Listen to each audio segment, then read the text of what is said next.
പ്രതീക്ഷ അത്രയൊന്നും ഇല്ല. നമ്മൾ വലിയ ലോകേഷിൻ്റെ ഏറ്റവും മികച്ച സിനിമ കാണാമെന്ന് വന്നു കഴിഞ്ഞാൽ ഒരു പ്രതീക്ഷ, എത്ര വലിയ പ്രതീക്ഷയോട് വന്നു കഴിഞ്ഞാൽ ഒന്നുമില്ല ഇതിനകത്ത്. വെറും ഒരു സിനിമ, ഒരു സാധാ സിനിമ, ഇത്രയും പ്രതീക്ഷകൾ കൊണ്ട് ഒരു ആവശ്യം ഈ സിനിമയ്ക്ക് ഇല്ല. ഇത് നമുക്ക് അവസാനം വരെ ഒരു തണുത്ത പടക്കം പോലെ പോയിട്ട് അവസാനമായപ്പോഴത്തേക്കും കുറച്ച് മ്യൂസിക്കും ഇതും കൊണ്ട് നമ്മൾ അനിരുദ്ധ് കുറച്ച് പരിപാടി ഒപ്പിച്ചിട്ടുണ്ടെങ്കിൽ ഈ സിനിമയ്ക്കകത്ത് ഒന്നുമില്ല.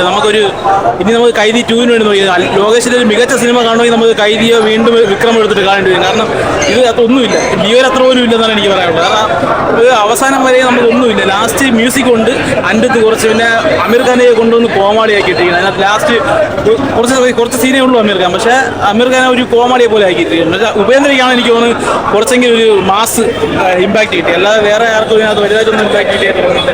രജനീകാന്തിന് ഫൈറ്റ് ഉണ്ട്, നിങ്ങൾക്ക് ഫൈറ്റ് കാണുന്നു, നല്ല ഫൈറ്റ് കാണുന്നു, ഫൈറ്റ് ഉണ്ട്. പക്ഷെ നമുക്ക് ഇമോഷണലി കണക്ട് ആവുന്ന രീതിയിലുള്ളൊരു ഫൈറ്റ് അങ്ങനെയൊന്നും ജയിലർ പോലെയൊന്നും നമുക്ക് കിട്ടൂല. അങ്ങനെ ജയിലറിൻ്റെ ഒരു 10-1 ഒരു സിനിമയിൽ പക്ഷേ ചുമ്മാ കണ്ടോണ്ടിരിക്കുക, ഒരു ആക്ഷൻ സിനിമ കാണണമെങ്കിൽ കണ്ടോണ്ടിരിക്കാം എന്നുള്ള, അല്ലാതെ ഒരു കഥപരമായിട്ട് നമുക്കൊന്നും കണക്ട് ആവുന്നില്ല.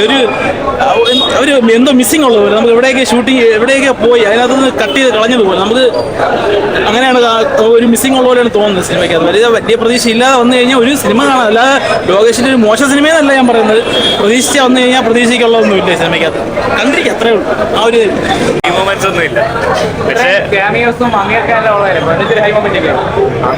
അമീർ ഖാൻ പുള്ളി വെറുതെ വരുന്നേ, അതൊന്നും ഇല്ല. ചുമ്മാ വന്ന് ക്യാമിയോ വന്ന് പോവാന്ന് മാത്രമേ ഉള്ളൂ. ആ ഇമ്പാക്റ്റ് ഒന്നും ഇല്ല. വിക്രത്തിന്റെ അത്രയും ലെവലൊന്നും ഇല്ല. പ്ലെയിൻ പടം അതന്നെ, കുറച്ച് പ്ലെയിൻ ആയി പോയി. ഭയങ്കര ഒരു ഹൈ മൊമെന്റ്സ് അങ്ങനെയൊന്നും ഇല്ലായിരുന്നു. പിന്നെ അമീർ ഖാന്റെ ക്യാമിയോ ഒക്കെ കുഴപ്പമില്ലായിരുന്നു, പക്ഷേ ഒരു ഭയങ്കര ഇമ്പാക്റ്റ് ഉണ്ടാക്കാനൊന്നും പറ്റിയില്ല. പിന്നെ കുറച്ചും കൂടി ഇമോഷണൽ ഫാമിലി ഓറിയന്റഡ് മൂവി പോലെ തോന്നി. ശ്രുതി ഹാസന് നല്ല ആക്ടിങ് ആയിരുന്നു, പിന്നെ കുഴപ്പമില്ലായിരുന്നു. എന്നാലും ഇഷ്ടപ്പെട്ട സിനിമയിൽ എടുത്ത് പറയാം. അമീർ ഖാൻ രജനീകാന്തോ ഒരു ആവറേജ് കൂടിപ്പോയോണ്ടാണോ എന്ന് വെച്ചാൽ ആയിരിക്കും. ഒരു ലോകേഷ് കനകരാജ് എടുത്ത ജയിലർ, അതാണ് പടം. ജയിലറിന്റെ അത്ര ഇമ്പാക്ട് ഉണ്ടോന്ന് വെച്ചാൽ കുറെ മാസ് സീൻസ് ഉണ്ട്. അതുപോലെ ഏകദേശം അതേ ടെംപ്ലേറ്റിൽ അതേപോലെ ഒരു യൂഷ്വൽ റിവെഞ്ച് സ്റ്റോറിയിൽ പറഞ്ഞ പടം. കുറച്ച് മാസ് സീൻസ്, എലിവേഷൻ സീൻസ്, പിന്നെ ജയിലറിലെ പോലെ ക്യാമിയോസ്, അത് പറഞ്ഞത് അത് തന്നെ. സൗബിൻ കൊള്ളാം, നാഗാർജുന നൈസാണ്. നാഗാർജുന സ്വാഗ്, പിന്നെ രജനീകാന്ത് കൊള്ളാം, അമീർ ഖാൻ, ഉപേന്ദ്ര, വേറെ സീൻസൊക്കെ കൊള്ളാം. എല്ലാരും പോയി കാണണം, അത്ര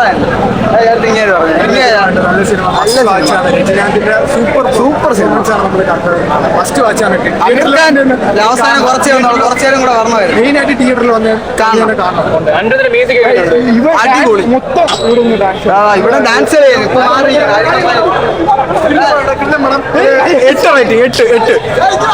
മസ്റ്റ് വാച്ച് വേണമെന്നുണ്ടായി. രജനീകാന്തിന്റെ പഴയകാലം ഓൾഡ് സ്റ്റോറി കാണിക്കുന്നുണ്ട്. അതിൽ ലുക്കും കാര്യങ്ങളൊക്കെ നൈസായിട്ടുണ്ട്. ലോകേഷിന്റെ പടത്തിൽ രജനി വരുന്ന സമയത്ത് രജനീകാന്തിന്റെ ആ ഒരു പണ്ടത്തെ ആ സാധനമൊന്നുമില്ല. എന്നാലും ലോകേഷിന്റെ രീതിയിൽ രജനിയെ പ്രസന്റ് ചെയ്തിട്ടുണ്ട്.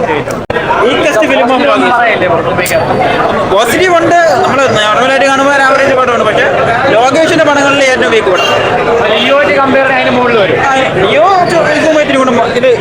താഴെയാണ്, വീക്കസ്റ്റ് പടമാണ് ലോകേഷ്. ലിയോ കുറച്ചും കൂടി ബെറ്റർ ആയിരുന്നു.